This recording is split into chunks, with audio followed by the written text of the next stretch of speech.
Thank you all for joining us, and I'm delighted to welcome Yale Professor Paul Bloom, who's here to discuss his fantastic new book, The Sweet Spot. We'll be discussing finding the sweet spot of pain, pleasure, and suffering. He is the Brooks and Suzanne Reagan Professor of Psychology and Cognitive Science at Yale University. In this book, Paul addresses questions such as, why do some people like horror movies? Does unchosen suffering, say the death of a child, make us more resilient? What will doubling your salary do to your happiness? And why do we so often seek out pain and emotional turmoil? And there's many more such questions in this book. So I'll be in discussion with Paul for about half an hour or so, and then we'll be taking your questions. So as Connor said, please go ahead and put them into the Q&A box under your video screen and put in your name if you like. And again, you can also tweet to us using the hashtag IQ2. Welcome, Paul. So first, let me just ask you, what is the sweet spot and why did you want to write about it in this book? Thanks, Linda. It's great to be talking with you. I got into this book because I was interested in certain puzzles, strange appetites people have. You know, we like spicy foods or hot baths. Some of us go to scary movies. Some of us listen to songs that make us weep. Some people enjoy BDSM. Everybody enjoys some sort of pain. And I was really interested in why. And so I was going to write a book on that called The Pleasures of Suffering or Pleasures of Pain. But as I wrote it and started to write it and started to read what other people were talking about, I realized that there's another reason why we seek out suffering and pain and difficulty that's not for the purpose of pleasure, but for higher goals, like leading a meaningful life or connection, or spiritual reasons or moral reasons. And my book says a lot of things, but one of the things is a defense of what I could call motivational pluralism, which is humans have many, many different appetites. And one of the projects of being a person then is figuring out how to put them in the right balance and to find a sweet spot between pleasure and meaning and morality. And that's kind of how the book got the title. It also just seemed like a nice, and I like the phrase. It seems to come up over and over again. You almost chose the book title, The Pleasures of Suffering, but why did you decide otherwise? Perhaps book sales? I like The Pleasures of Suffering. The problem with it was incomplete. Mm-hmm. So it's true. A lot of the suffering we do is for the purpose of pleasure. That's what BDSM is all about. It's people enjoy it. That's what people go to scary movies. They enjoy it. They have fun. For us, Paul. Oh, I'm sorry. And there may be a sort of language difference here. It's sadomasochistic behavior, sadomasochistic sex. It includes everything from heavy duty sadomasochism, the experience of real pain, but it also includes reading a book like 50 Shades of Grey or watching a movie like 50 Shades of Grey, where you enjoy it vicariously. And so that was that. So, and that's all pleasure. But then I started thinking about other things like training for a marathon or starting a business, writing a book, raising children. I find raising children is for me a wonderful example of something which people do. They usually don't regret it. They say it's of tremendous significance, but it's hard. It involves anxiety and struggle and difficulty. People know it's going to be hard. And I think the difficulty is part and parcel of why it's so valuable. But I wouldn't call that pleasure in any simple sense. Mm. And you write that the idea we hope to make it through life unscathed is not quite complete as a theory of a good life. So in the book, you write that under the right circumstances and in the right doses, physical and emotional pain, difficulty, failure, and loss are exactly what we're looking for. So tell me why you write that nobody is immune to the lure of suffering. So the last part is an empirical observation of the world. I've never met somebody who one way or another didn't seek out pain. Yeah, and it differs. Your mileage may vary. Some people like to run. Others like to go to movies that make them scream, that just terrify them, very upsetting. Some like to indulge in masochistic fantasies of what happens when their life goes badly. Some people, train for difficult physical pursuits. They go on they travel to difficult places. They go camping, giving up hot showers and everything.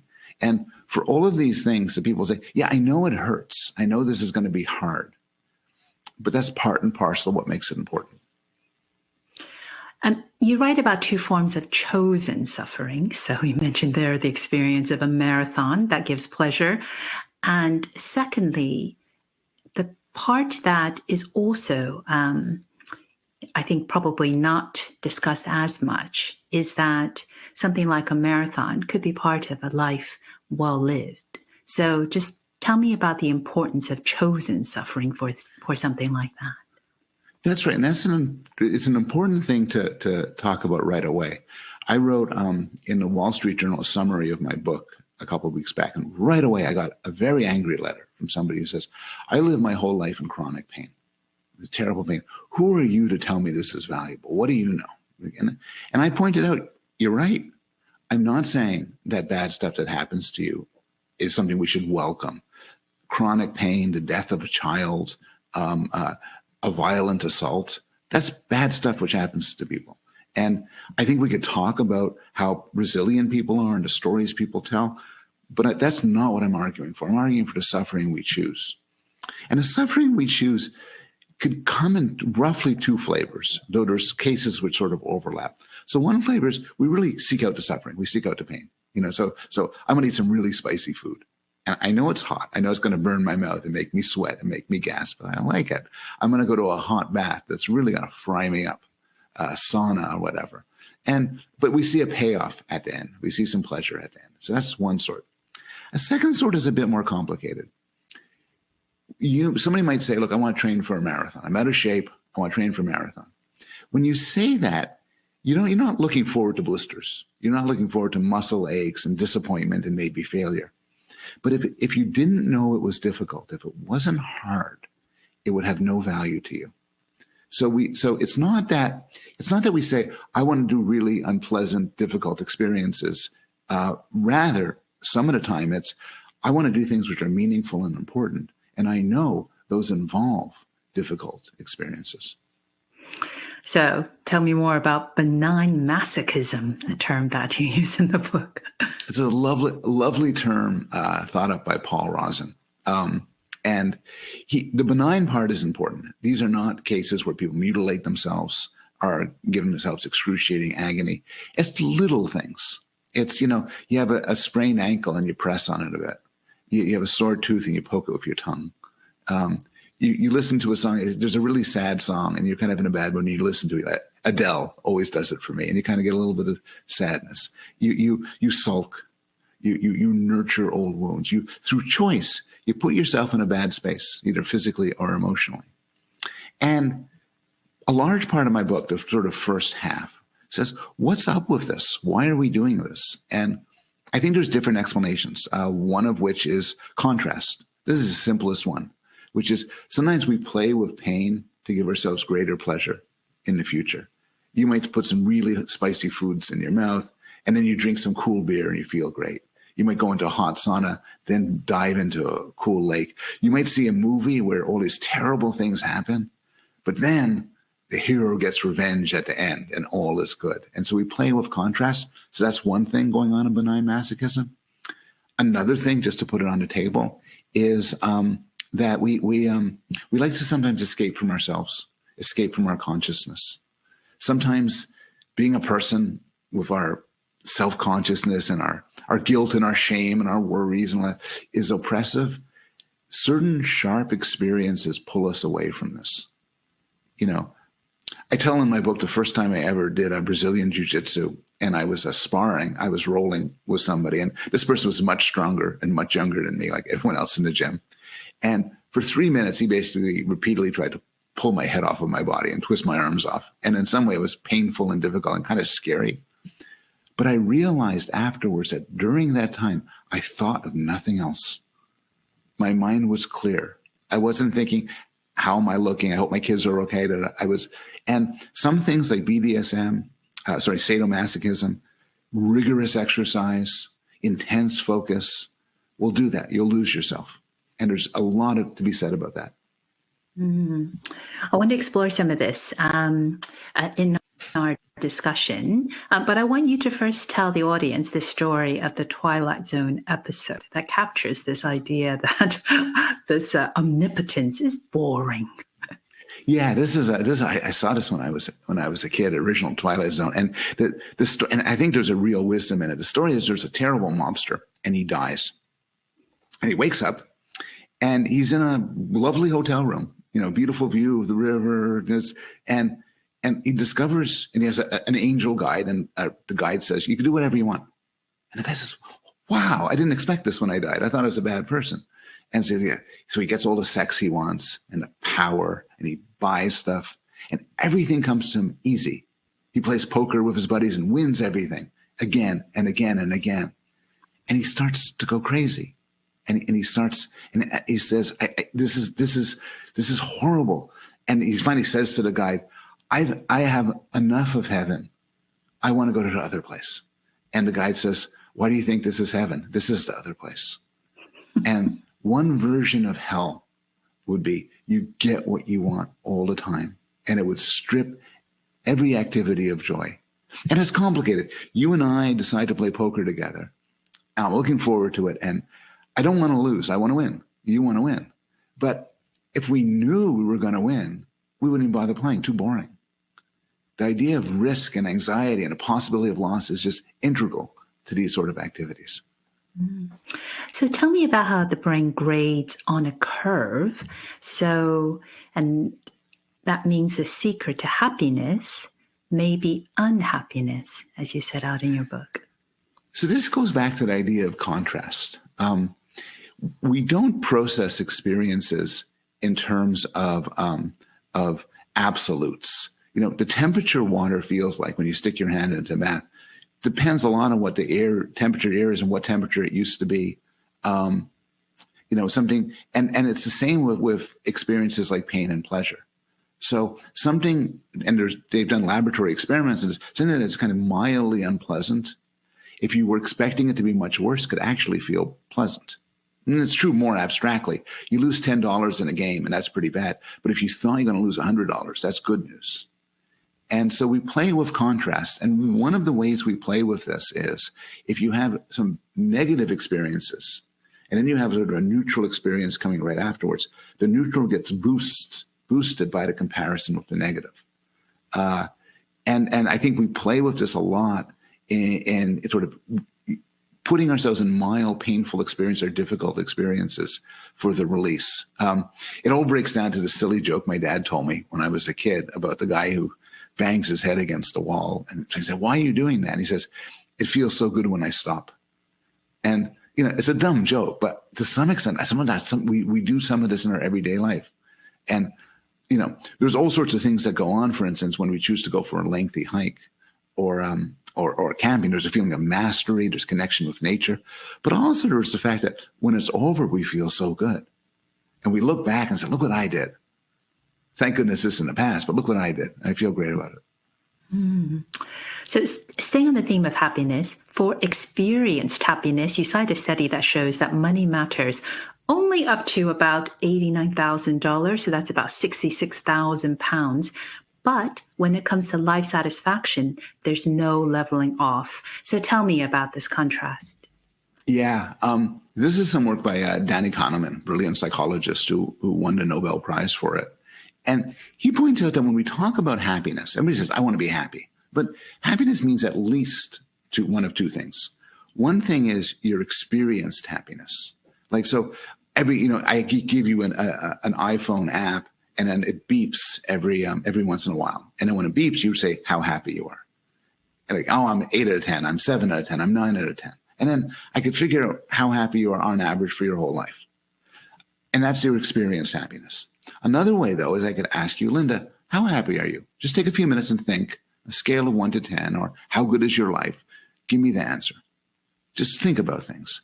And these answers correlate, but they're kind of different. One answer is your day-to-day pleasures, the first one. The second answer is your contemplative feeling about how well your life is going. And we could argue, and I think it's a very good argument to have, which one should we try to maximize? But there's been studies about the relationship of money to these. And the argument is that day-to-day pleasures, money makes people happier. It's if anybody ever told you the opposite, they're wrong. Money is a great predictor of happiness of any sort. Richer people are happier than poorer people. Richer countries have happier citizens than poorer countries. And it's not a surprise. Money buys you, health, access to health care. It buys you safety. It buys you good schooling for your kids, freedom from exploitation, time with your friends, and, cool stuff. But for experience, it at a certain point, it doesn't matter if you have more. The original study said about 80,000 American dollars. It's done a little while ago. Let's say, 100,000 pounds or something. But for your reflective, remembered happiness, the sky is the limit. There's diminishing returns. And so you wonder, what's the difference? And one answer is status. So if I say, Linda, how's your life going? One of the things you sort of think like, okay, am I well fed? Am I safe? Am I sick? How are people I love doing? But then you also say, how am I doing relative to everybody else? And if you say, I'm making a lot more money than this guy I'm talking to, that's pretty good. And then that boosts up your happiness. We get very status oriented and comparative. It's absolutely fascinating. I think there's quite a lot of happiness as a relative concept. Keeping up with the Joneses tends to make you a bit unhappy. And so I can see questions beginning to come in. Please do continue to submit them, and we will get to those very shortly. But before we do, Paul, I want to talk to you about meaning. So before we go into some of the concepts in your book, I just have one question for you. Is it the case that everyone over the age of 40 has a midlife crisis? No, I wouldn't think so. Why? Why do you ask? Have people been talking about me? Well, when people talk about meaning, I think that's, when you start thinking about those questions. Yes. So I think that's where that occurred to me. So you relay a study in the book where people were asked, are you a giver or a taker? Yeah. Givers have more meaning in their lives, but takers have more happiness. Yes. So what do the responses mean?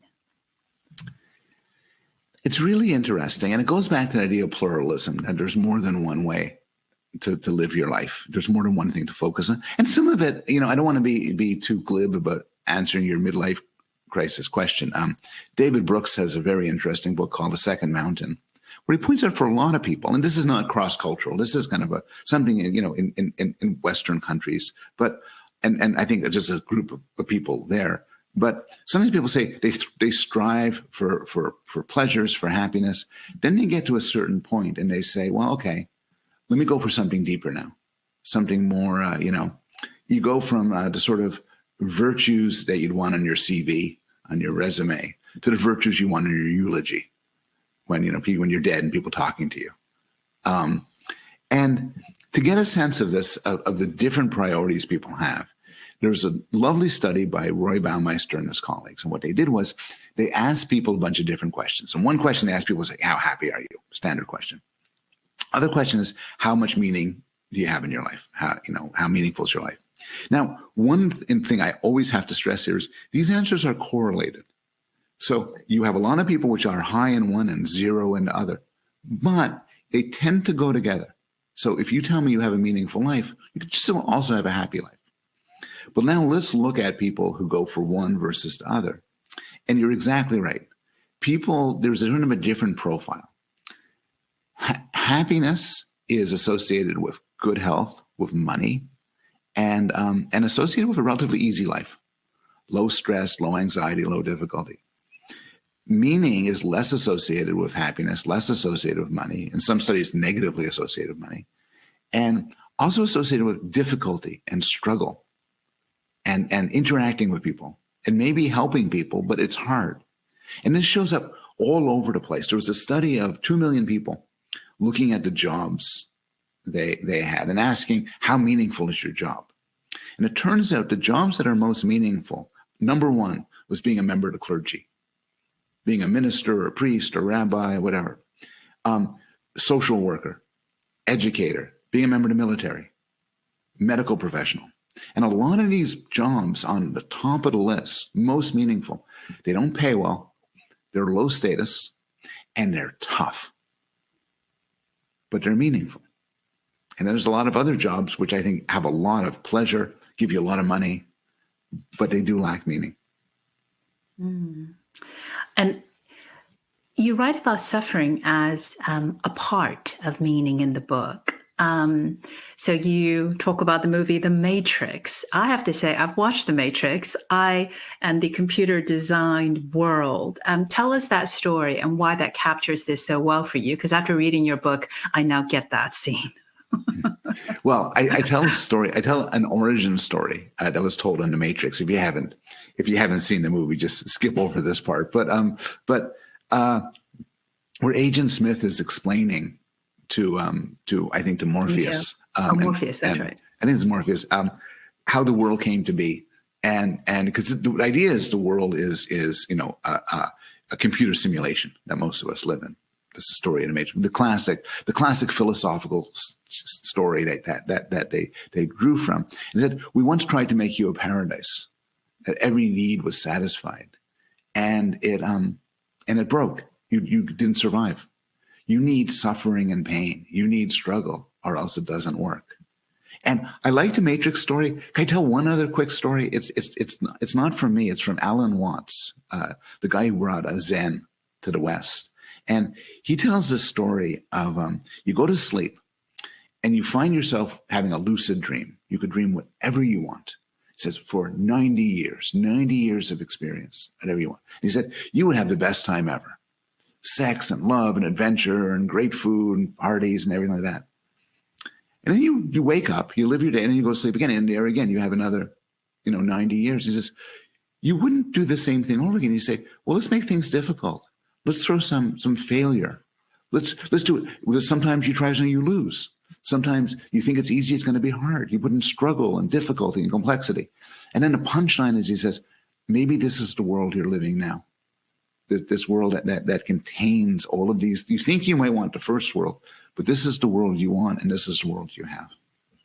Yeah, no, that's a great story that you have in the book. In fact, you have so many great stories in the book. I'm glad that you were able to discuss that one. You also have some fantastic quotes, and I'm going to quote your book, where you quote U.S. Supreme Court Chief Justice John Roberts' speech, where he says, and this is his commencement speech at graduation at a university. So in his speech, he said, "I wish you bad luck again from time to time, so that you will be conscious of the role of chance in life and understand that your success is not completely deserved and that the failure of others is not completely deserved either."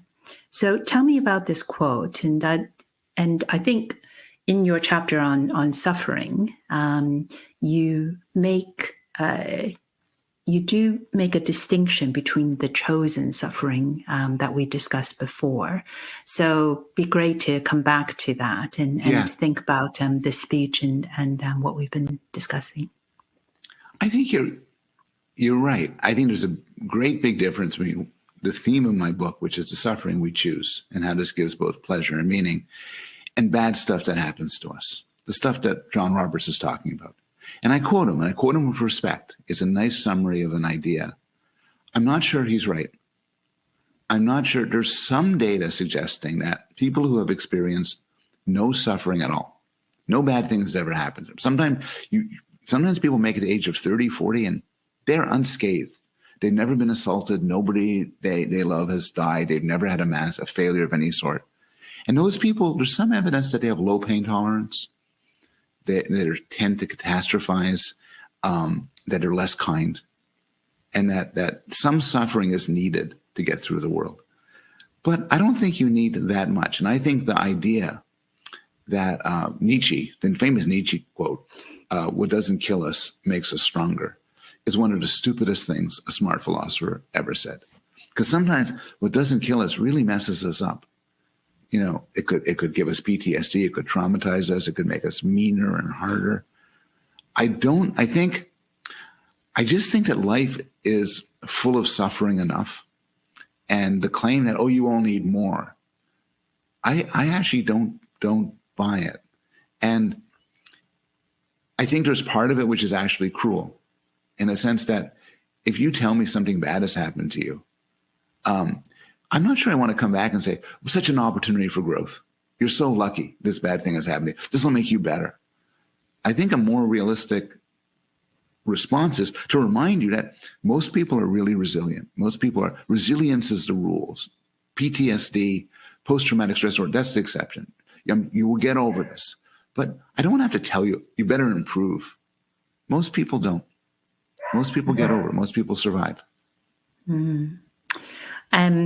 You also quote Shakespeare. You really do have such a wide range in the book, Paul. I've just gone from John Roberts to Shakespeare. You quote Shakespeare in your book.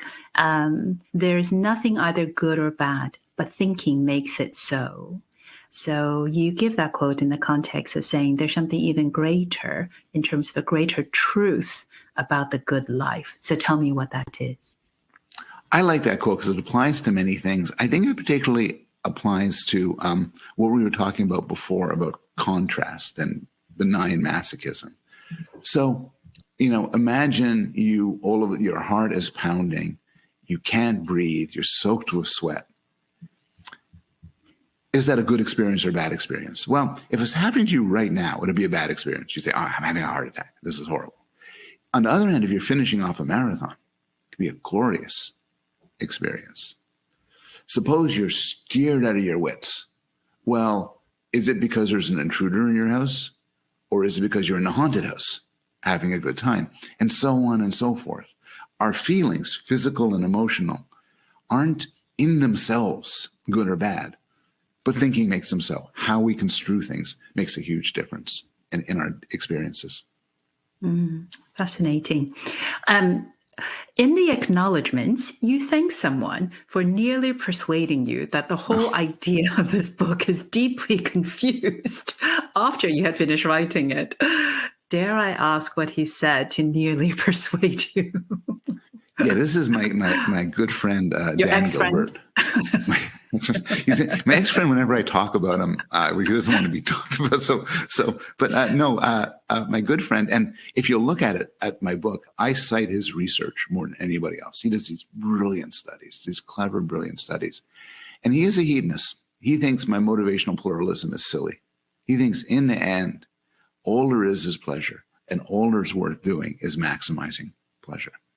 And it was, I recommend everybody writing a book to get themselves a Dan Gilbert, some really smart person who thinks they're so wrong. And I wrestle with his ideas through the book. And, obviously I'm not convinced. I think that the desire for meaning and the desire for pleasure, desire to be a good person, which we haven't spoken about, are genuinely different. They're different parts of the brain. They vary in different ways for different people. They compel us in different ways, and they clash with one another. But a smart hedonist will always argue, well, you think you try to make things fair because you care about fairness, but really what you want is the buzz that, you get from doing a good thing, or the applause that people give you. And you read the book. You see, I am not convinced, but it's always good to have such a sharp critic by your side. Indeed, you argue in the book that a life well lived is more than a life of pleasure. It involves moral goodness and meaningful pursuits, as well as other things. So, just tell me more about it. So, in some way, this is not a psychological claim. It's a judgment claim. It's, I can't say, oh, studies from my lab have shown you're making a big mistake. You're just trying to be happy. It doesn't work that way.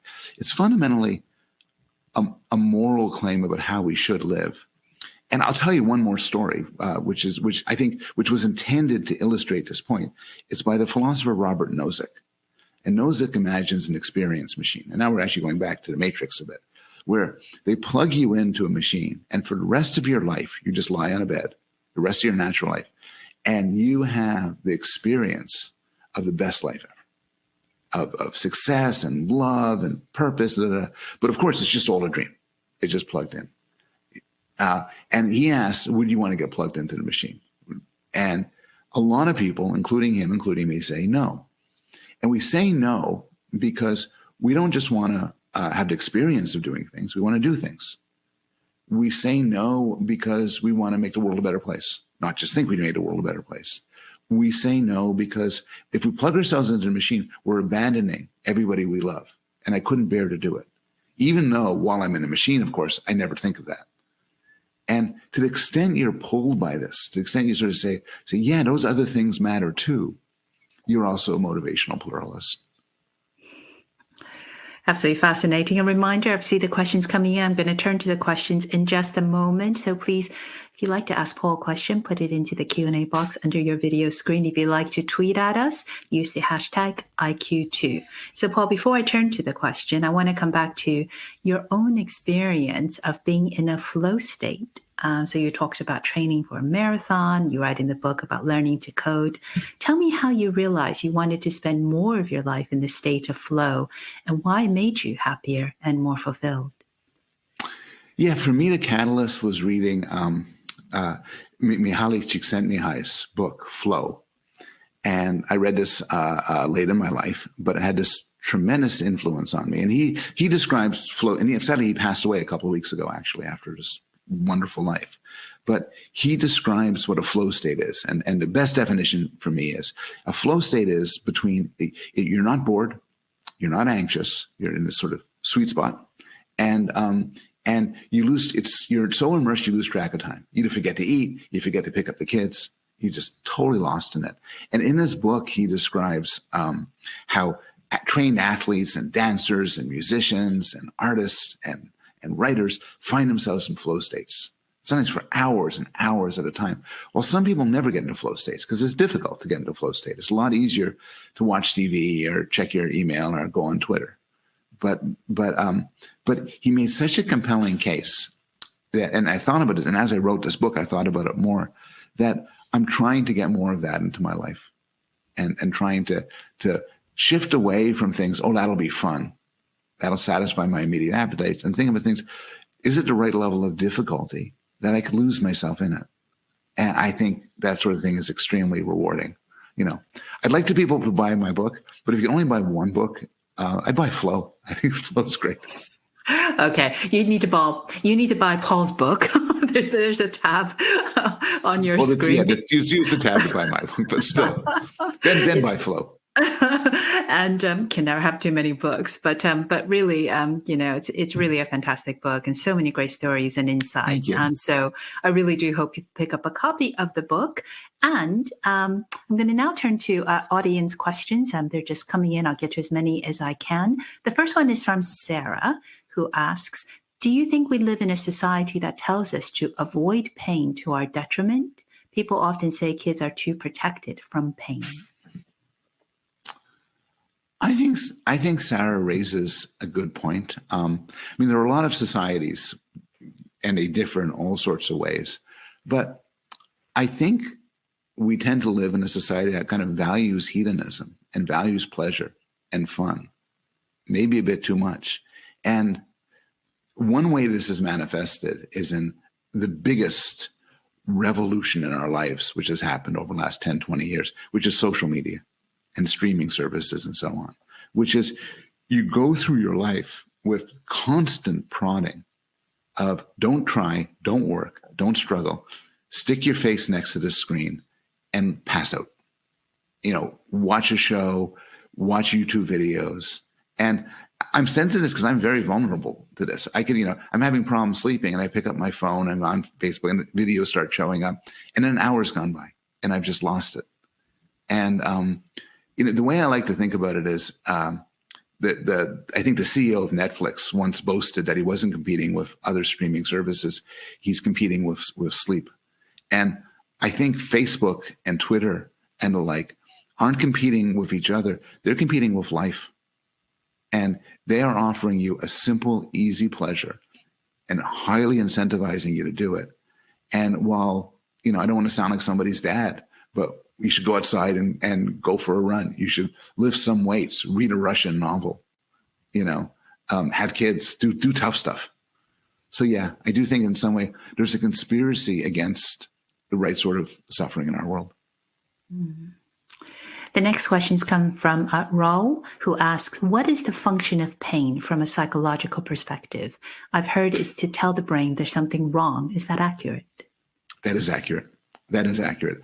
So pain serves a clear evolutionary purpose, which is it does. You take an animal, human, touches a cactus. It hurts like hell. The hand is throbbing in agony. And there's two things here. One is, because it was bad, you don't touch the cactus anymore.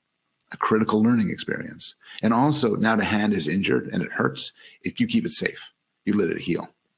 Without pain, people would be lost. You might think pain is bad, and a lot of pain, as in chronic pain, is unnecessary. And of course, there's an enormous industry trying to quell pains which don't do us any good. But if you strip pain from somebody, they'd be in deep trouble. And we know that because there's unfortunate people who are born without the capacity to feel pain. And those people do very badly. They end up getting burnt and scarred. They don't treat their bodies properly. They don't protect limbs right. Often they die quite young because of the number of injuries they sustain. So on the whole, Darwin makes it that pleasure is what draws you to what you should do. Pain pulls you away from what you shouldn't do. And my book is about the exceptions. My book is about cases where pain is supposed to be bad, but it can be in the right circumstances good. But the evolutionary account given is, I think, precisely right. Thank you. Next question is, one thing I've always wondered, is there a difference between happiness and fulfillment in your view? People use the terms in all sorts of different ways. And so I'm not going to say, oh, absolutely, we've shown that there is, because it depends. You could use them that they mean the same thing. But maybe one way to answer this is, I think that there's very different notions that really worth keeping apart. And we could call one of them happiness, and another one fulfillment. And happiness is basically how much fun you're having, how much pleasure you're having. You're lying in a nice swimming pool, and it's sunny outside, and you're kind of napping, and when you get up, you have a pina colada, and I say, how you doing? I'm pretty happy, you say. But suppose you do this over and over again, and that's kind of your life. You might say, I'm pretty happy, but I'm not very fulfilled. I'm not very satisfied. I think happiness resonates more with the pleasure, fulfillment more with meaning and purpose. So you can be high in one and low in the other. You can also have, I was talking to a friend of mine last night, you can also have a life where you feel this is a valuable life, a purpose and meaning. Day to day, it kind of sucks.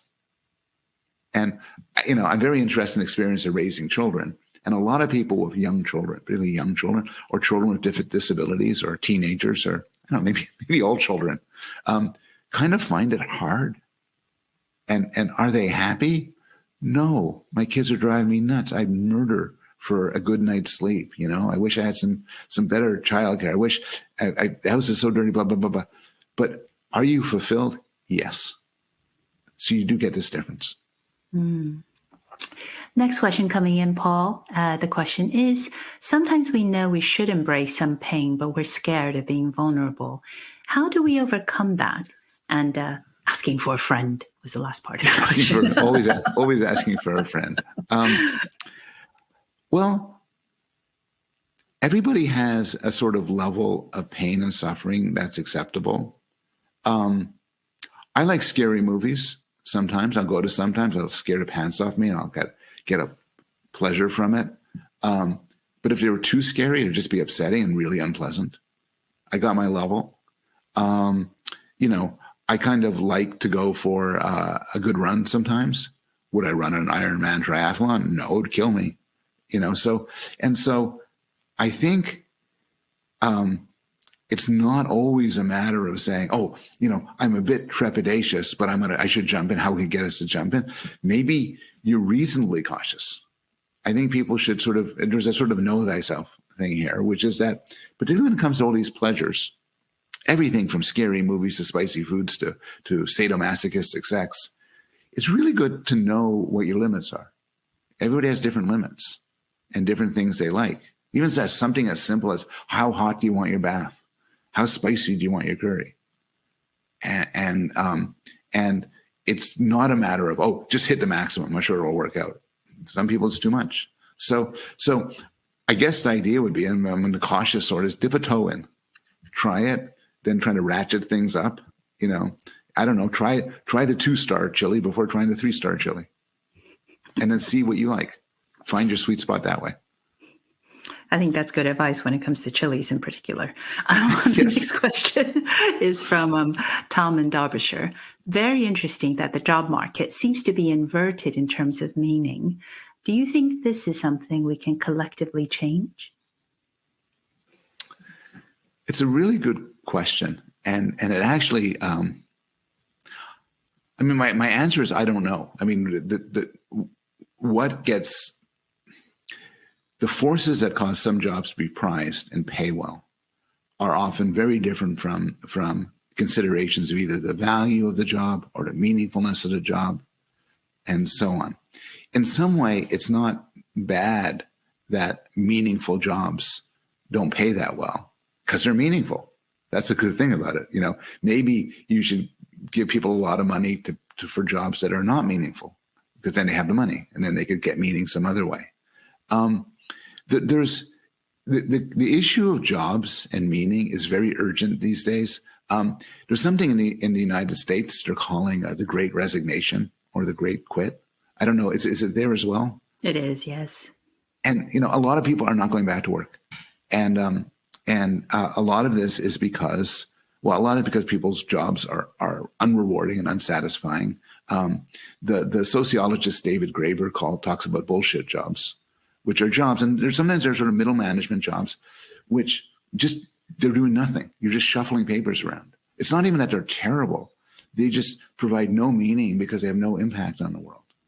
And so if we could work to eliminate jobs that do no good, if we could work to properly, make rewarding jobs that are needed, and fix up some really gross imbalances in what people are paid for, I think that would be a good thing. I also think, by the way, that sometimes people get jobs wrong, and what they think is, oh, the job I want should be easy, well paid, high status, and easy. But it's a recipe for boredom. I think the idea of going for challenging jobs and jobs that push you is really valuable. And I'll end on a kind of a Zen thing, which is there's a Zen idea that any activity, any job can be made meaningful in the hands of the right person. Cleaning toilets, washing dishes, and everything can be given meaning. And I've seen this. I've seen people do jobs which other people view as menial, and they think this is important, and they seek out the importance in it. And I've also seen the flip side. I'm a tenured professor, and I think this job is just full of immense possibilities and opportunities. But in the last 2 years, I've had 3 friends quit, tenured people at top universities quit. And they say, this isn't doing anything for me. I'm deeply unsatisfied, and I want to do something else. So people are different in how they respond to different circumstances. Mm. The next question starts off with thanks. Thanks, Paul. A great talk. The question is, how do we know that chosen suffering is going to lead to long-term pleasure? We know it not so much from sort of specific laboratory studies or experiments, but from observing the activities that people themselves engage in. So we know, for instance, that there's a pleasure and a satisfaction to sustained effort. And, everything from doing crossword puzzles. I like doing crossword puzzles, and I like the idea that I'm sort of struggling with crossword puzzles, that I do it, all the way to running marathons, to triathlons, to writing books, to opening a business, that people will tell you that what matters the most to them are things that involve struggle and difficulty. So it's something we see not so much in experimental laboratories, but played out in the real world. I mean, to put it another way, if you went up to somebody and said, what gives you the most satisfaction and pleasure and joy, it's very likely they'll answer you with something that involves difficulty and work and struggle.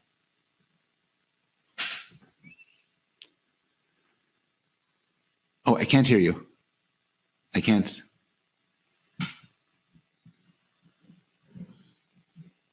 I still can't hear you.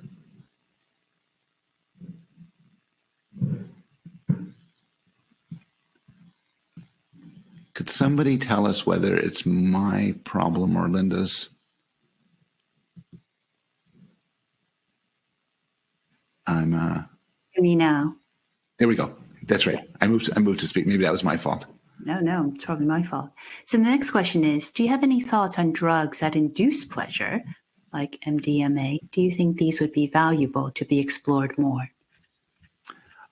Yeah, I'm enough of a motivational pluralist. I think pleasure is good. MDMA is good. A nice whiskey.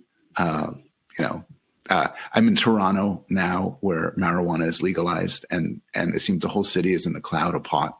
And I think these things are good as far as it goes, if they are indulged in enough, so much that they rob you of everything else in life. And there's sort of a cliche of the stoner on the sofa who the rest of his life he's just smoking pot and getting high.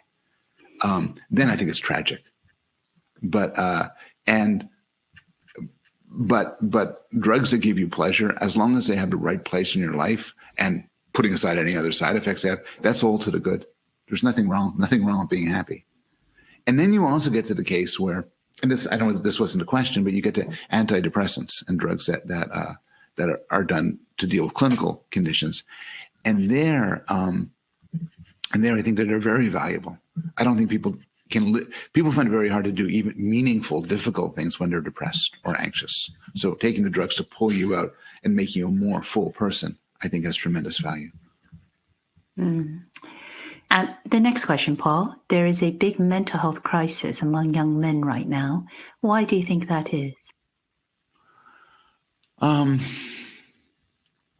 There are actually several different mental health crises dealing with different people. My answer to everything regarding mental health for the last 2 years is COVID. So the pandemic has caused terrible disruptions and terrible effects on depression and anxiety. There's a lot of debate over the extent to this and where it happens and who it happens to. But COVID has definitely taken its toll.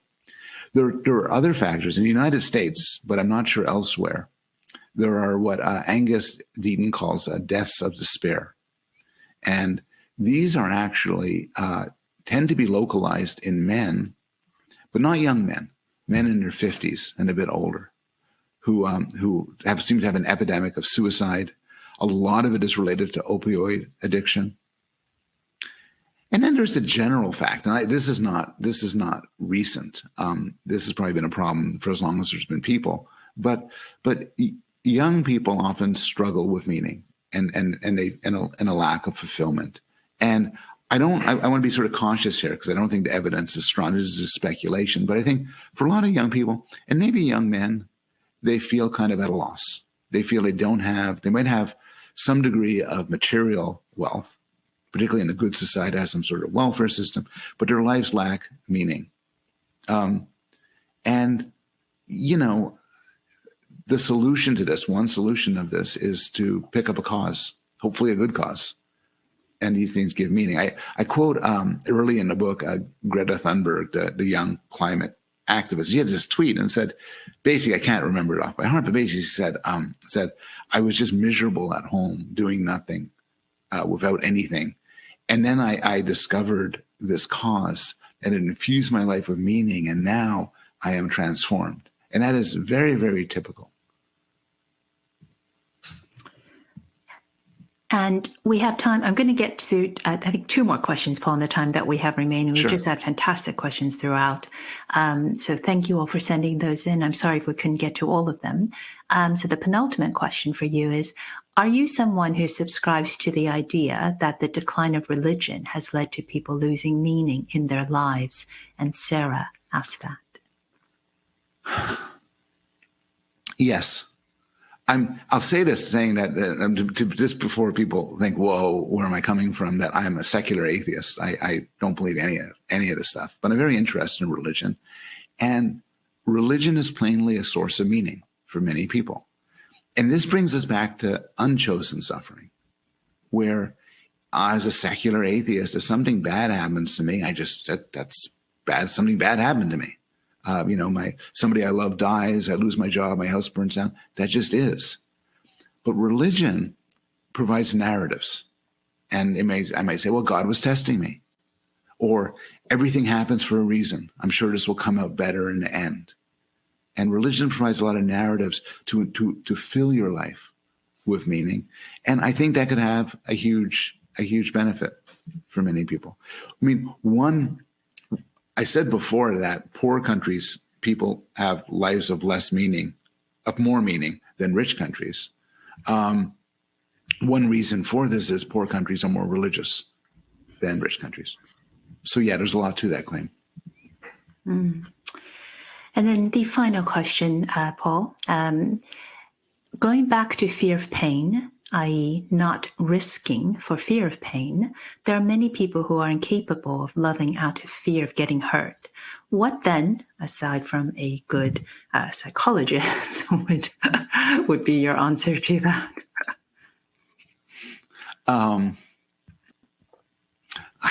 My answer is a good psychologist. I mean, and there's all sorts of reasons why people are leery of relationships. And to some extent, it connects to what we're talking about here, which is meaning. I talked about having kids, but actually romantic relationships are a really good example of what is in the end a meaningful and I think hard pursuit. One night stands, flirting, the initial spark of a relationship could be nothing but pleasure and joy. But sustaining a relationship is fraught with risk and disappointment and struggle. Nobody who's been in a relationship with somebody for a year has always had good times with them. And I think that, and I'm not saying anything new here, that this is one of the most important pursuits we could have. There's a line from Sigmund Freud. When he's asked, what's the value? Now, it turns out he didn't actually say this, but it's a good line. He says, love and work. A healthy mind has solved the problems of love and work, where work refers to a lot of what we're talking here, sustained activity and difficult projects, and love is relationships with your kids, with your brothers and sisters, your friends, and with romantic partners. And whoever wrote that, I mean, I don't have anything more to say than finding good person to talk with, to work you through this and get you prepared to go on that next step is indispensable and really important. Mm. It's been absolutely fantastic, Paul. Before we let you go, what would you like our audience to take away from your work on the sweet spot? What are the kinds of things you want them to go away and to think about? Perhaps they could dive into your debate with the hedonists. Yes. I guess a couple of things. One thing would be to sort of think a little bit about the role of pain and suffering and difficulty and effort in a life well lived. Maybe ask yourself, if you haven't chosen any of these things, maybe you should give them a shot. And the book has a lot of stories and examples of this. And then the other one is more theoretical, actually. I'm a research psychologist. It's nice to try to help people and give advice, and I don't resist the temptation, but I'm really interested in how the mind works. And to take seriously the idea that humans are complicated, that we are very quick to denigrate ourselves. Say, all we want is pleasure. We only want is get pleasure, avoid pain. Simple as that. But it's not. It's much richer. It's the religious people have it more right than a lot of my psychologist colleagues. We want many things. We want pleasure, sure, but we also want meaning. We want morality. Sometimes we want truth. Sometimes we want beauty. It's a lot of things. Life is interesting. So that's it. Great takeaways. And your book is absolutely fascinating. Thank you so much. I mean, we talked about a lot of concepts, but there's so much more in the book, especially around stories and details and studies. I mean, pain, happiness, meaning. I'm astounded at how much ground you've actually covered. And also, I would just tell the audience you can buy the book using the tab on your screen. It's very accessibly written and a real pleasure to read. So a huge thanks to Paul Bloom for spending the time with us to share the insights from his book. And It's been just an absolutely fascinating hour. So again, please go buy his book, The Sweet Spot. I urge you all to pick up a copy. You won't regret it. And with that, I'm going to thank you all for joining us for this Intelligence Squared Plus event.